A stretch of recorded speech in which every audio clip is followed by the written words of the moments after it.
ফাযকুরুনি আযকুরুকুম ওয়াশকুরুলি ওয়ালা তাকফুরুন। আমাকে স্মরণ করো, আমি আল্লাহকে। জীবনের সর্বক্ষেত্রে তুমি একমাত্র আমাকে স্মরণ করো। তোমার ভালো মন্দ যে কাজ তুমি করতে যাবে, সেখানে আমি আল্লাহর খুশি আছে না নাই, তুমি এটার দিকে ভালো করে লক্ষ্য রাখো। ফাযকুরুনি, আমাকে তুমি স্মরণ করো, অনুসরণ করো। আর তুমি আমাকে বাদ দিয়ে যদি অন্য কাউকে স্মরণ করো, তার আদর্শ যদি তুমি গ্রহণ করো, কুফরি যদি করো, আমাকে যদি তুমি অস্বীকার করো, অন্য আদর্শ যদি তুমি গ্রহণ করো, মেনে নাও,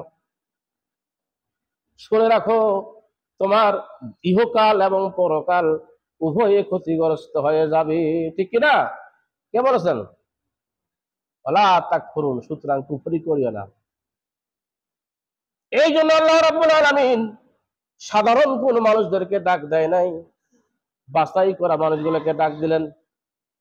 ইয়া আইয়ুহাল্লাযীনা আমানু, ঈমানদারেরা রে, যারা তোমরা ঈমান আনয়ন করেছো, মুতমাইন্না যারা হয়েছো, প্রশান্ত আত্মা যারা হয়েছো, আমি আল্লাহর উপরে ঈমান যারা তোমরা এনেছো, আখিরাতের উপরে যারা তোমরা বিশ্বাস স্থাপন করেছো, রাসূলকে যারা তোমরা নেতা হিসাবে মেনেছো, কি হিসাবে?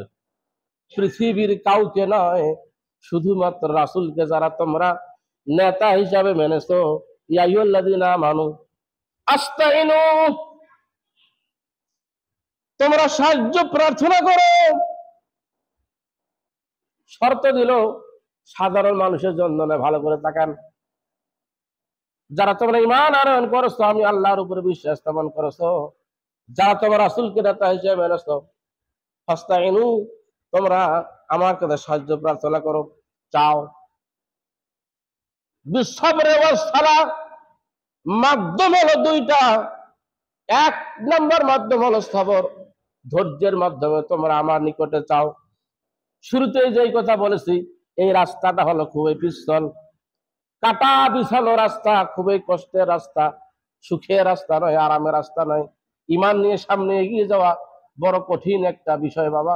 এই জন্য আল্লাহ রাব্বুল আলামিন বলেছেন, একমাত্র সর্বপ্রথম যে বিষয়টা হলো আস্তাবরি, তোমরা নামাজে তোমরা ধৈর্যের মাধ্যমে চাও, ওয়াস সালাহ, আর নামাজের মাধ্যমে চাও। কয়টা জিনিসের মাধ্যমে? তোমার ধৈর্য ধারণ করতে হবে। ধৈর্য ধারণ যদি করতে না পারো, তাহলে তোমরা ঈমান নিয়ে টিকে থাকা তোমাদের জন্য কষ্ট হয়ে যাবে। তোমাদের উপরে অত্যাচার হবে, নিপীড়ন হবে, জ্বালাতন হবে, মানুষেরা খারাপ বলবে, টিটকারি করবে।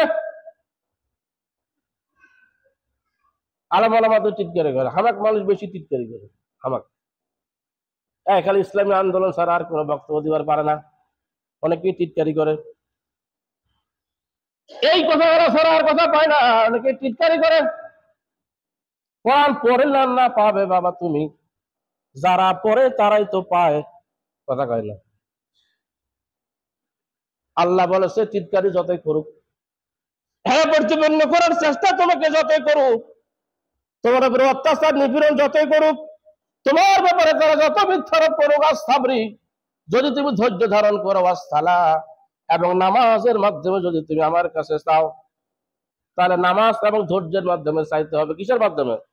ইন্নাল্লাহ মা'আস সাবিরিন, নিশ্চয় নিশ্চয় আমি আল্লাহ রাব্বুল আলামিন ধৈর্যশীলদের সঙ্গে আছি। সুবহানাল্লাহ। যারা ধৈর্য ধারণ করে এদের সাথে আমরা আছি, আমি আল্লাহ রাব্বুল আলামিন আছি। কে বলেছেন? আমি কার সাথে আছি? যারা ধৈর্য ধারণ করে না, তার সঙ্গে আমার কোনো সম্পর্ক নেই, তার সঙ্গে থাকি না। যারা ধৈর্য ধারণ করে তার সঙ্গে থাকি। এখন চিন্তা করেন, আপনাদের ভালোবাসার দরকার আমার না আল্লাহর ভালোবাসার দরকার? কথা হয় না, কার দরকার? হ্যাঁ, এই জন্য সাবরে ওয়াস সালাত, ধৈর্য এবং নামাজের মাধ্যমে আল্লাহর কাছে চাইতে হবে। আল্লাহ বলেছে ইন্নাল্লাহা মা'আস সাবিরিন, পৃথিবীর তোমার সঙ্গে যদি কেউ না থাকে, তোমাকে কারা হ্যাঁ প্রতিপন্ন করলো এটা আমার দেখার বিষয় না রে, আমি তোমার সাথে আছি। আলহামদুলিল্লাহ বলেন।